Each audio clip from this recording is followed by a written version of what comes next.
Welcome back to the channel, and welcome to a subscriber video today. And by that I mean there's kind of two types of videos on YouTube. Videos that get a lot of attention, focusing on a popular item or popular subject that gets a lot of subscribers. My video on the Saab 035 and why you should buy it new, I think it should pop up over here, would be one of those videos. That's my most popular video so far on this channel. But a subscriber video is the other kind. It's the kind for the subscribers of the channel, why you subscribe to this channel. And if you're watching this right now and you haven't subscribed, this is mostly what this channel is about, so you should subscribe. It's about super budget watch collecting, and today I'm talking about a vintage Citizen watch I scored on eBay, new old stock, for $32. That's the definition of affordable. This is a gorgeous watch. I love it, but there is one huge issue with it. I'll discuss it throughout the video and I'll have a conclusion at the end, so stick around for that because I also will need your help. Let's find out what I'm talking about and let's take a look at this gorgeous Citizen watch. And here it is. Some measurements to get out of the way, a 36mm diameter, but as you can see, the case is a little bit wider than the bezel, about a millimeter wider on each side. So the bezel diameter is 34mm, and then even smaller, of course, the dial or the crystal diameter is 30mm. 42mm lug to lug, and with this integrated bracelet, technically it is a 8mm lug width, although we will not be switching out this bracelet for anything else. Really nice articulation on the bracelet. Signed buckle / clasp down there. Press clasp, of course. I'll show you. But one of my favorite parts about this watch is a very small detail, but a very useful one. All these points of micro adjustment on the clasp. I think that's 8, if I'm counting correctly, which is absolutely amazing. I always complain about the lack of micro adjustment on watches. I'm wearing my Seiko Saab 035 today. Absolutely love this watch. Only issue though on this bracelet, 2 points of micro adjustment. It's a crime against humanity. But this is really a stunning watch. And that's why I picked it up to begin with. They say we eat with our eyes. I also buy watches with my eyes. And just look at the dial, the crystal, the way the light catches these applied indices. It almost makes it look like they're applied jewels, like little fake diamonds, instead of those little baton indices. I actually had to double check when I got it. It was being so shiny. I said, I didn't make a mistake and get a bedazzled watch, did I? I didn't, but number one, as we're talking, you can see the angles on the applied indices really know how to catch the light. But also, if we look at the beveled edge of this crystal, you can almost see it looks like a diamond pattern as I move it, and it catches the light in different ways. Oh, there it is. How cool is that? So that beveled edge really catches the light and plays with the light. Same thing with the way that these indices are shaped. Really makes for a gorgeous watch. Makes it look really elegant and definitely worth more than the $32 that I paid for it. Investigating the dial a little bit further, we covered the applied indices. There's also little dots of lume above or below the indices, depending on where we're looking. Also lumed hands, very simple stick hands. There's an applied date window, and I'm trying to figure out what this secondary language is on the date wheel. It's not kanji. I looked it up and tried to compare the different characters for the different days. So it's Wednesday today, and with these 3 lines, it looks to be Chinese. So I'm not exactly sure why or how or what the history behind that is. I found similar watches to this one on eBay, and they said they were Chinese domestic models, or like made for the Chinese market, so the Chinese characters were on the date wheel. So maybe that's the same for this watch. If you know anything about that, please do comment below. I'm trying to learn as much about this watch as possible. I'm pretty sure I have the model number correct, but I'll talk about it more later in the negatives. But it is very hard to pin down exactly what this watch is and when and where it's from. Lastly, display case back. If you can see, there it is.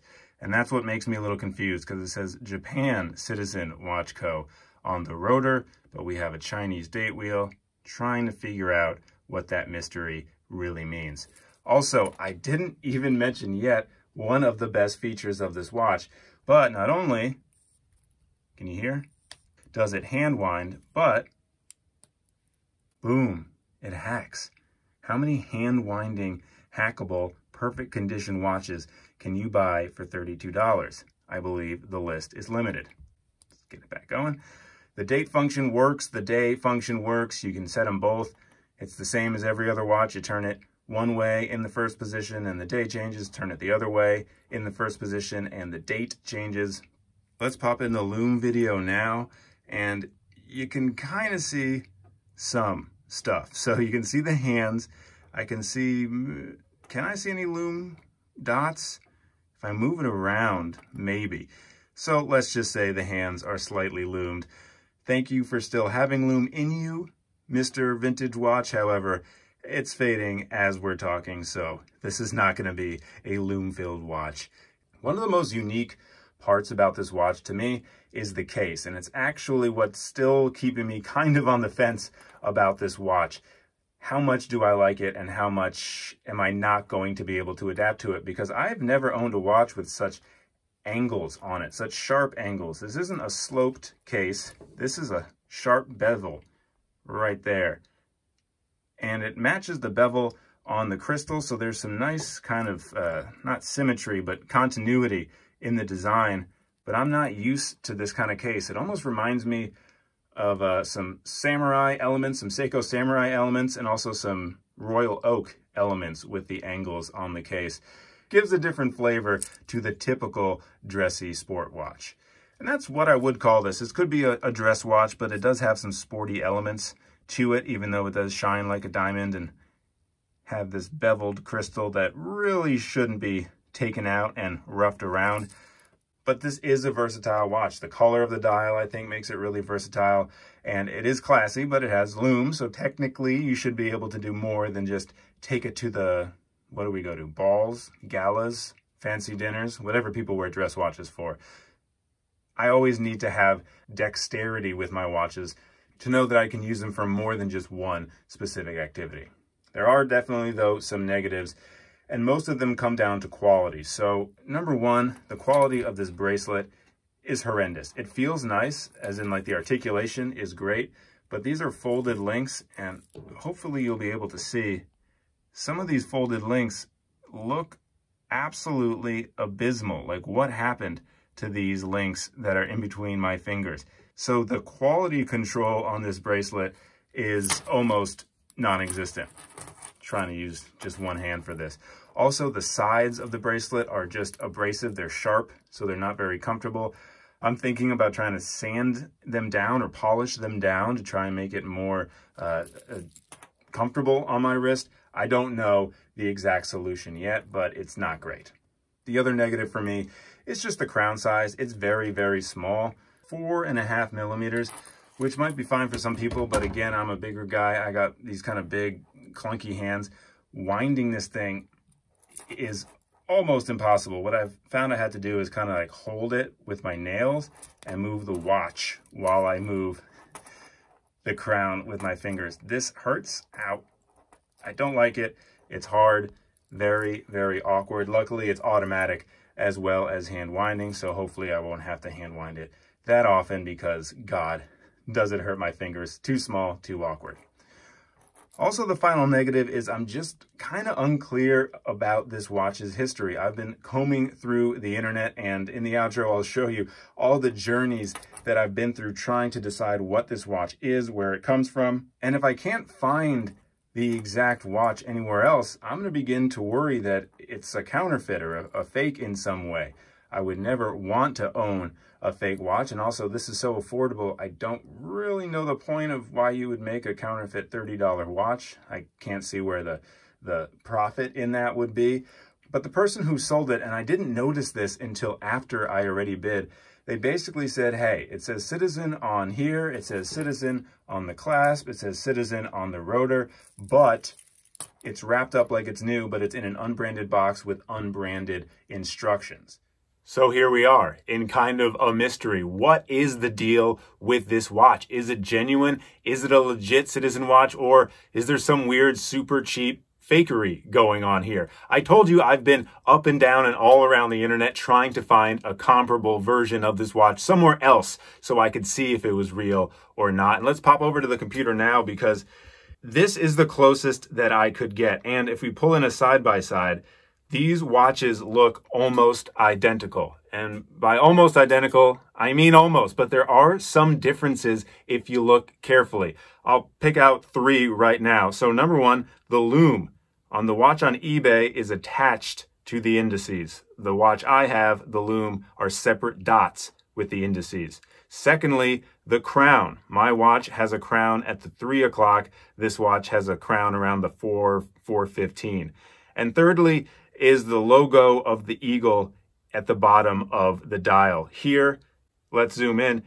It's a metal eagle with a 7 in the middle, and the Citizen watch that I have is more of an abstraction of an eagle, or I would even call it a seagull, and not an eagle.